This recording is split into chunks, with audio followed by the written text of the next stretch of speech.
जब 2011-12 में आर्थिक सर्वे, आर्थिक गणना हुई थी और जातीय गणना भी उसके साथ हुई थी, उसका रिपोर्ट इन्होंने प्रकाशित नहीं किया। जब यूपीए 2 की सरकार में जब लालू प्रसाद यादव जी, शरद यादव जी, तमाम लोग के पहल पे काम हुई थी, तो उस समय इन्होंने रिपोर्ट को प्रकाशित नहीं किया और कहा कि रिपोर्ट करप्ट हो गया है।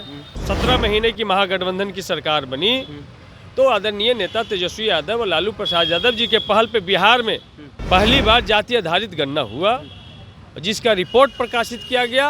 लोकसभा में इनको एहसास हो गया कि हम जो चोर दरवाजे से सरकार बनाए हैं, बार बार हम सरकार नहीं बना सकते हैं और देश में SC, ST, OBC की जो अपनी जो हकमारी कर रहे हैं, अब उनके लोग जाग रहे हैं। नमस्कार, मैं मनीष और आप देख रहे हैं दर्श न्यूज। वर्ष 2023 में जब महागठबंधन की सरकार थी, उस वक्त बिहार में जातिगत जनगणना हुई।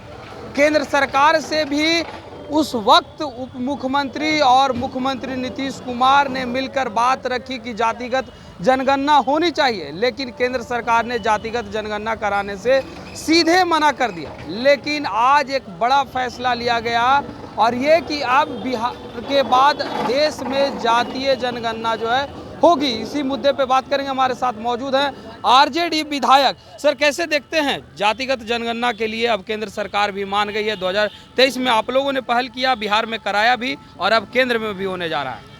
देखिए, केंद्र सरकार, इस बात से पता चलता है कि केंद्र सरकार जनता के मुद्दे पर कंफ्यूज्ड है। जब 2011-12 में आर्थिक सर्वे, आर्थिक गणना हुई थी और जातीय गणना भी उसके साथ हुई थी, उसका रिपोर्ट इन्होंने प्रकाशित नहीं किया। जब यूपीए 2 की सरकार में जब लालू प्रसाद यादव जी, शरद यादव जी, तमाम लोग के पहल पे काम हुई थी, तो उस समय इन्होंने रिपोर्ट को प्रकाशित नहीं किया और कहा कि रिपोर्ट करप्ट हो गया है।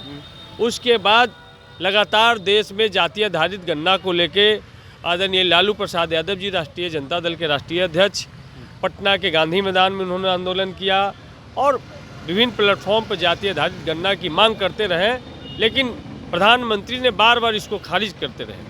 लेकिन दूसरी बार तब फिर मजबूर होकर के जब 17 महीने की महागठबंधन की सरकार बनी तो आदरणीय नेता तेजस्वी यादव और लालू प्रसाद यादव जी के पहल पे बिहार में पहली बार जातीय आधारित गणना हुआ, जिसका रिपोर्ट प्रकाशित किया गया और 65% तक के आरक्षण को बढ़ाया भी गया SC, ST, OBC को। लेकिन इस बात को बार बार कहने के बावजूद भी, सदन में भी बार बार विपक्ष के मांग के बावजूद भी खारिज करते रहे कि भाई जातीय आधारित गणना हम नहीं कराएंगे, हम इसके पक्षधर नहीं हैं।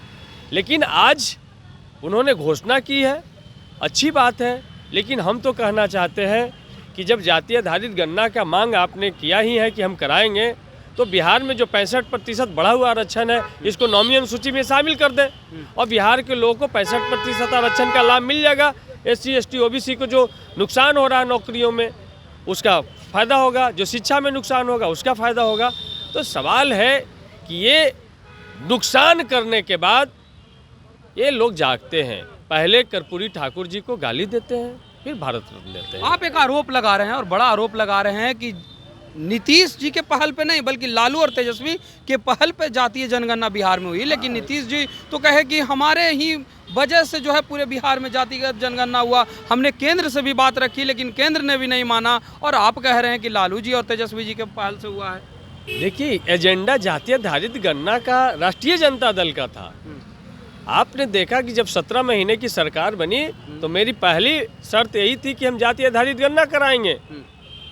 और आपको मालूम होना चाहिए कि जब हम लोग विपक्ष में भी थे तो आदरणीय तेजस्वी यादव जी के पहल पे सर्वदलीय कमेटी प्रधानमंत्री से जाके मिलने का काम किया था, लेकिन उन्होंने कहा कि भाई आप अपना करा सकते हैं, लेकिन हम देश में नहीं कराएंगे। क्या लगता है, क्या वजह हुई होगी कि जिसके वजह से केंद्र सरकार झुकी और जातीय जनगणना के लिए तैयार हुई? क्योंकि 2023 में भी नीतीश कुमार और तेजस्वी चाहते थे कि पूरे देश में जातीय जनगणना हो, तो नहीं तैयार हुई। लोकसभा चुनाव के बाद ऐसी क्या जरूरत पड़ गई कि अब पूरे देश में जातीय जनगणना के लिए? देखिए, जातीय लोकसभा में इनको एहसास हो गया कि हम जो चोर दरवाजे से सरकार बनाए हैं, बार बार हम सरकार नहीं बना सकते हैं और देश में SC, ST, OBC की जो अपनी जो हकमारी कर रहे हैं, अब उनके लोग जाग रहे हैं। सोशल मीडिया का दौर है, मेन स्ट्रीम मीडिया को हम खरीद सकते हैं, मैनेज कर सकते हैं, सोशल मीडिया को हम मैनेज नहीं कर सकते हैं, और लोग अपने हक अधिकार के लिए जागे हैं।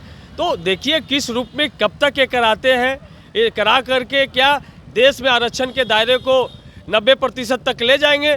यदि SC ST OBC की जो गणना होने के बाद 90% उनकी आबादी आता है, तो ये भी इनको घोषणा चाहिए कि आरक्षण के दायरे को भी हम 90% तक पहुंचाएंगे।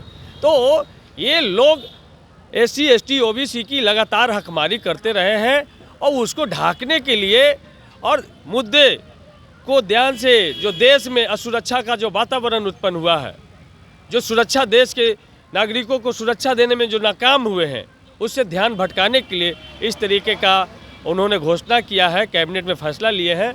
और देखते हैं क्या जातीय गणना सही पवित्र मन से करा पाते हैं, कराने के बाद क्या SC ST OBC का आरक्षण के दायरे को उनके आबादी के अनुरूप बढ़ाते हैं, ये सबसे महत्वपूर्ण सवाल है। तो ये थे हमारे साथ मखदुमपुर के विधायक, RJD के कोटे से 2020 में विधायक बने।